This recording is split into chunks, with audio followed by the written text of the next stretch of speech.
When you're being cooked, it's not good. No. But if you are cooking it, it's a good thing. Yeah. So if you're cooked, no, that's still bad. Wait, no. If you're cooking, it's a good, you're doing well. Like, if you cooked the game, that's a good thing. Like, you own the game. Yeah. No one says pwned. Like, no one says that anymore, right? Like, owned. So. Okay, never mind. So if you don't own the game, we saute the game. Yeah. And then but you can also be cooked like in the bad way. I don't understand it. We can air fry the game. We'll air fry the game. But you could say you cooked in a good way or a bad way. So is it just about the tone? Like, I don't get that. What's the difference? I don't know. So if I was like, you're cooked, that's a bad thing. But you cooked, that's a good thing. Yeah. Oh, I'm young again. Hello everyone, this is Emmanuel Cook. We will be reacting to a new video today, so make sure you guys like, comment, and subscribe down below, and let's get into the video.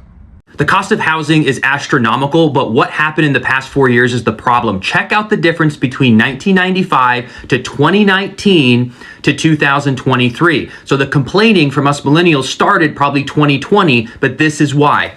So in 1995, the average house was $130,000. You put down 20%, that's $26,000. The interest rates were 7.8% back in 1995, and your principal and mortgage would be around $753. Now I'm going to save the average incomes for last. Now, 2019, $260,000. Not bad over 25 years. It only doubled. So the down payment would be $52,000, and there was only a 4% interest rate. So the monthly payment for principal and interest was $993. So this difference was not bad at all. Here's where the jump happens. This is what, 2023, the average home jumped to $419,000. The down payment would be $84,000. The interest rate was similar to 95, which is 7.24%, but that would leave you with a monthly payment of $2,283. Now let's go with the average incomes. In 1995, it was $29,000. In 2019, it was $56,000. In 2023, it is still $56,000. So in 1995, 31% of your income could be used for housing. You could get it into a house. In 2019, it was only 21% of your income. In 2023, it is 49% of your income, plus the cost of living, plus the cost of groceries. So the past 4 years is the problem. This is why millennials and first-time homebuyers are complaining now, because the disparity between 95 and 2019 over 25 years was not that big of a deal. It was moving like it was supposed to. I started fitness coaching in 2017, and I found this budget list that I wrote out back in 2019. This is my first year doing fitness coaching, like seriously. And I have like everything that I spent and like my current spending. So let's go through it. The comparison to today, because I read this, like I'm actually mind blown. I found this somewhere when I was like shuffling papers because I recently moved, and I haven't looked at this obviously since I like wrote it basically. So let's compare what I was spending back then when I was 25, first year in LA, and what I'm spending now and the difference. My rent was $1,650. My car payment was $273. My car insurance was $100. Gas was $120 a month. Groceries, $300. Food, $250. Spotify, $10. Charity, $33. I have a Bark box, which I still have for this guy over here. You can see him, he's laying down in bed. Scentbird, $15. Wi-Fi, $50. School loans, undergrad school loans, I was paying $150 a month. My phone, $105. Credit card interest, $150. I had invested in myself and did a business coaching program my first year and my second year. That was 16 grand for the year. Trainerize, which is what I still use for coaching, $60 a month. Uber, $30. Calendly, which I use for scheduling, was $20. ClickFunnels, $100. Adobe Lightroom, $10. Going out, I guess I was like personal expenses at the time. I was going out a lot more my first, second year in LA. and that was $200. Extras, $150 in total. My required like budget expenses with living and also operating a business was $4,000. At this time, I had no team members. I was just a solopreneur. I was doing everything, so there was no expenses with that. Fast forward 7 years later, my current spending is somewhere like my need spending, this was $4,000, is about 20 to 25 grand versus the 4,000. My current rent is my current rent, I just moved, is $3,400. Back then it was $1,650, and yeah, isn't that pretty cool? I found screenshots of what I was paying for rent in 2019 in my first apartment and what I was taking home from work. I knew this information, but just looking at it is so fucking unreal. Rent was $995 a month. And for context, if you know the area, I lived in Sandy Springs, Georgia, which is known for being like a really nice area. I was like 20 years old. I think I had just turned 20. I'm not even gonna lie, I was standing on big business. Like, I felt like I was doing something. $11.27 a month by myself? Guys, I was making $16.83 an hour. And I could afford to live by myself. I mean, I wasn't living like a queen, but I could pay all my bills and eat out sometimes. These are my current utilities. Usually my rent is around $16.80 a month. My rent has gone up $500 a month. To be fair, I do make more than double than I was making before, but this is what lifestyle creep looks like. The cost of living goes up every time people make a little bit more money. I could punch somebody right now. Guys, back in 2019, I had 2 other roommates, right? And I was staying in a 3-bed, 2-bath apartment. And the rent was only about $2,100 a month. Now, that same apartment would be easily $3,300 per month, if not more. Just in, 6 years?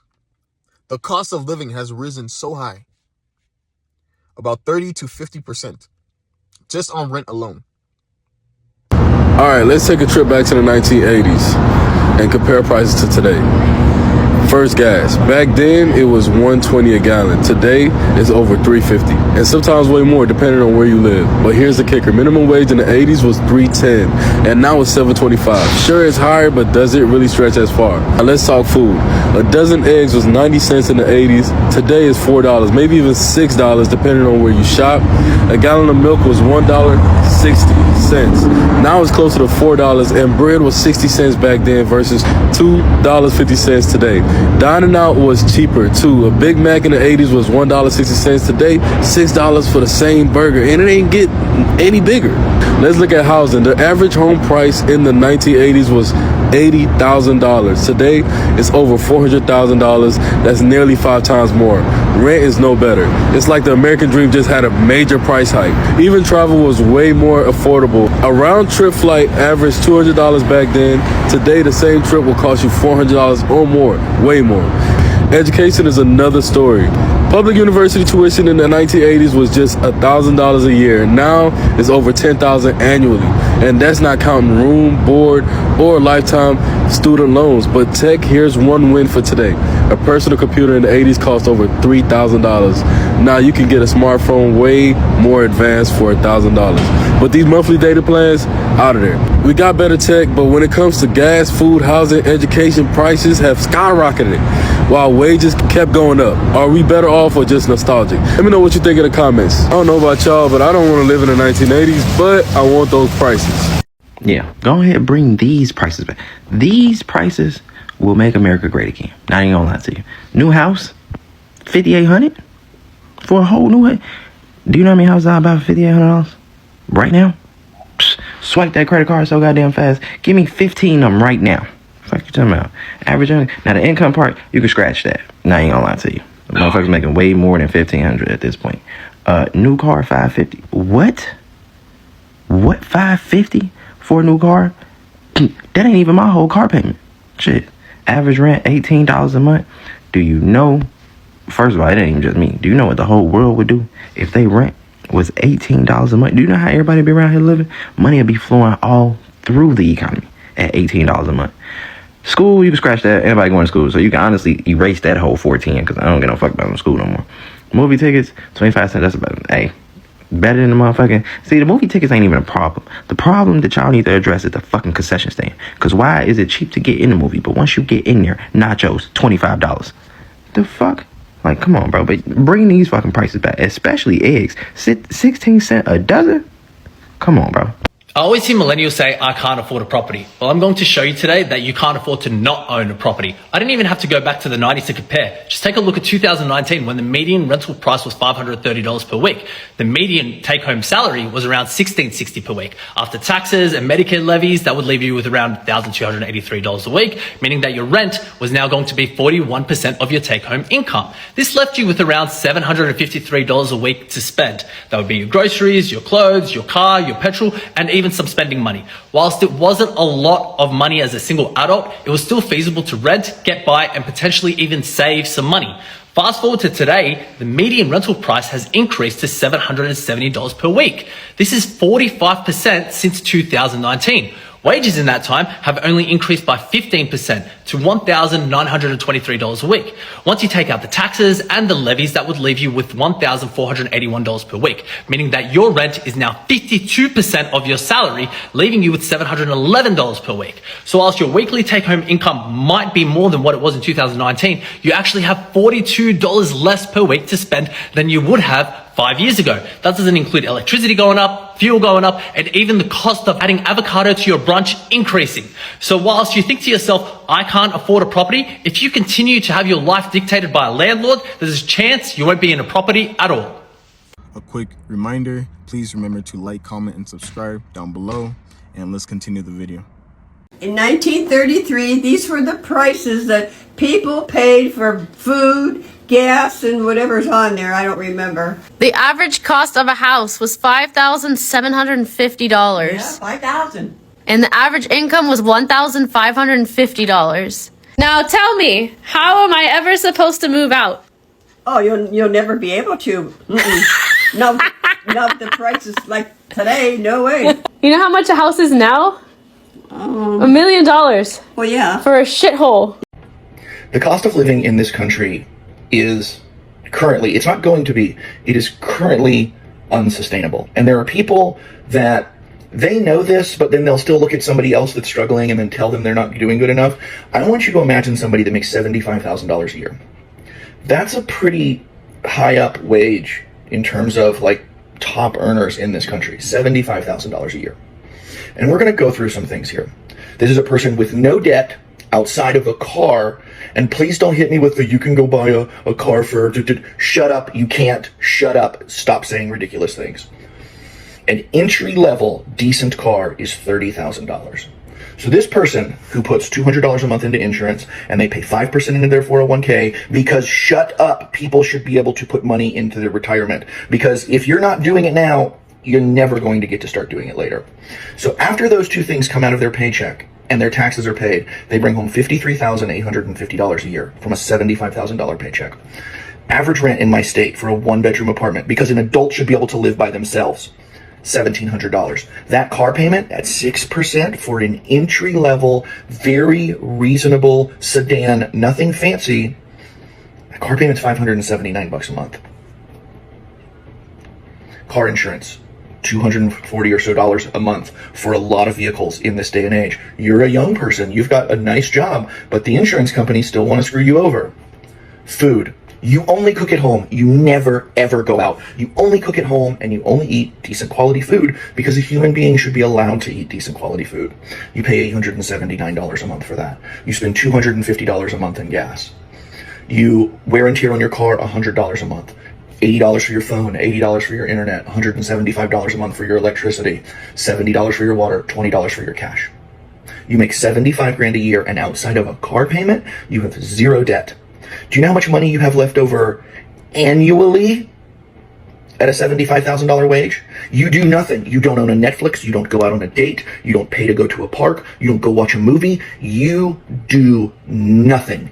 If you can't find it on the internet for free, you don't get to do it. If you can't cook it at home for your $800, you don't get to do it.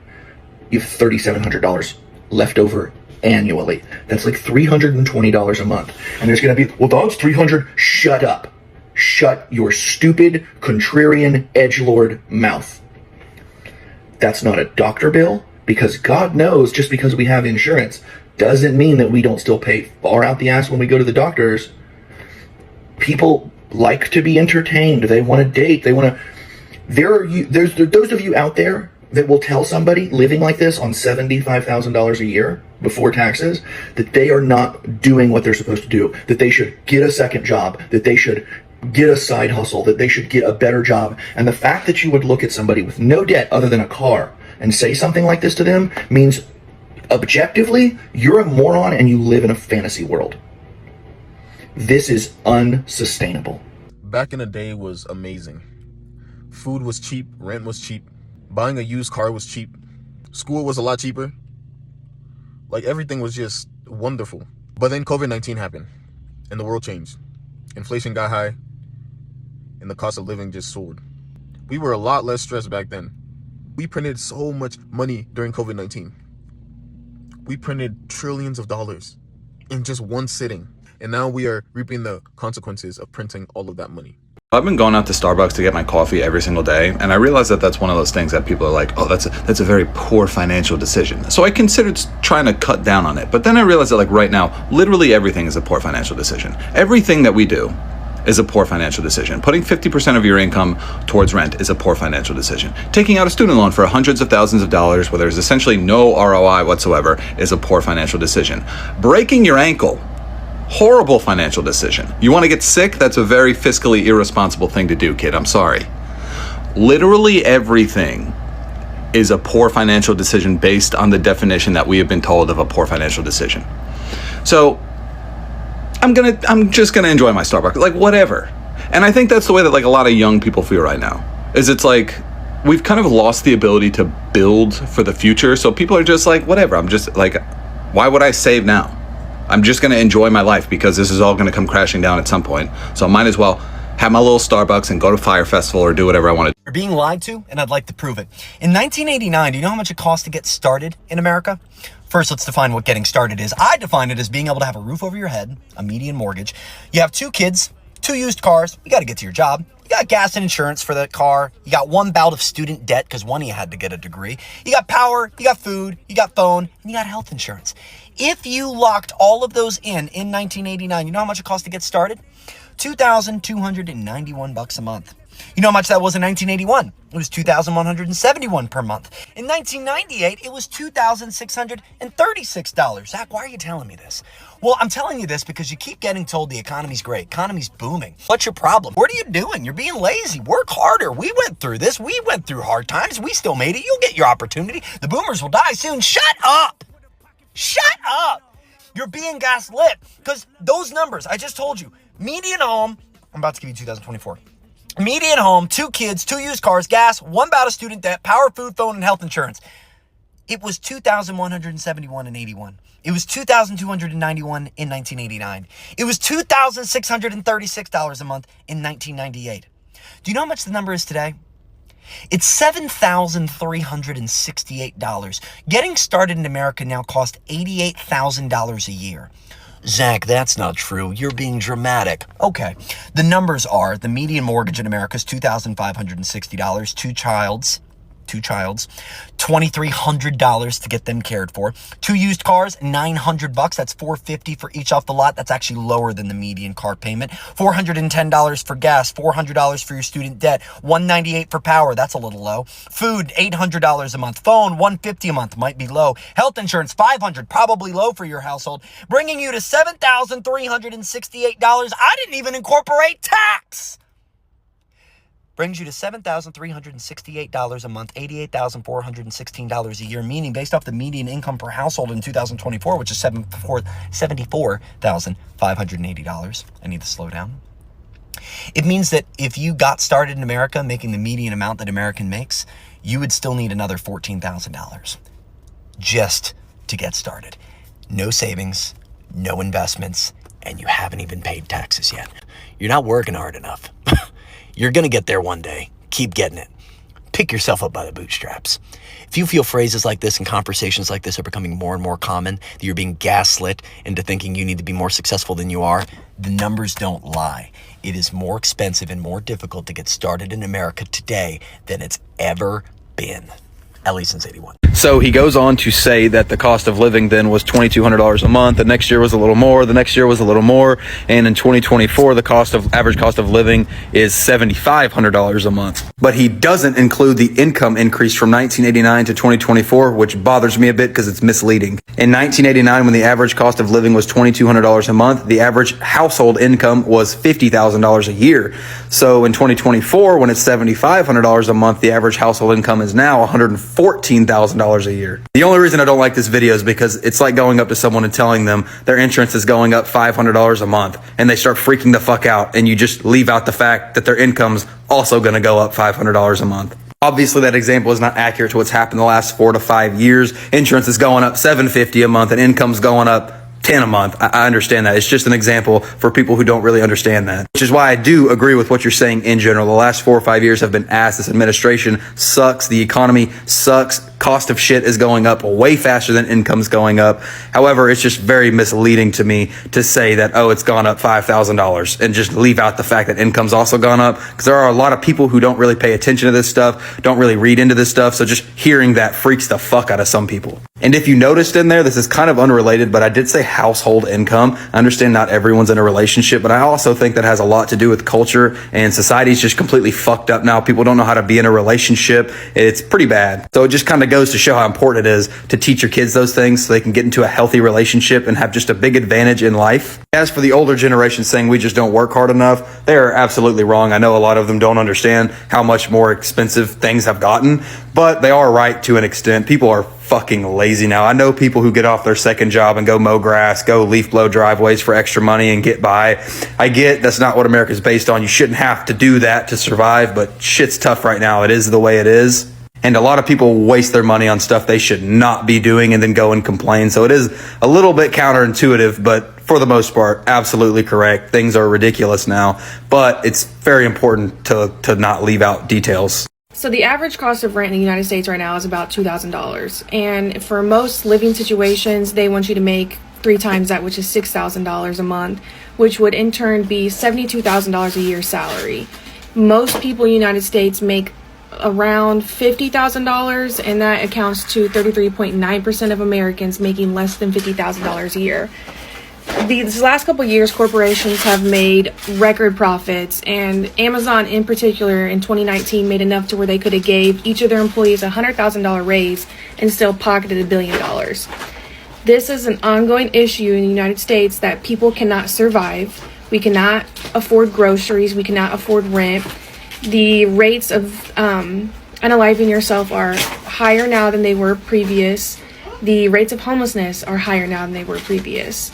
This is an issue that's not being talked about enough, and people are struggling.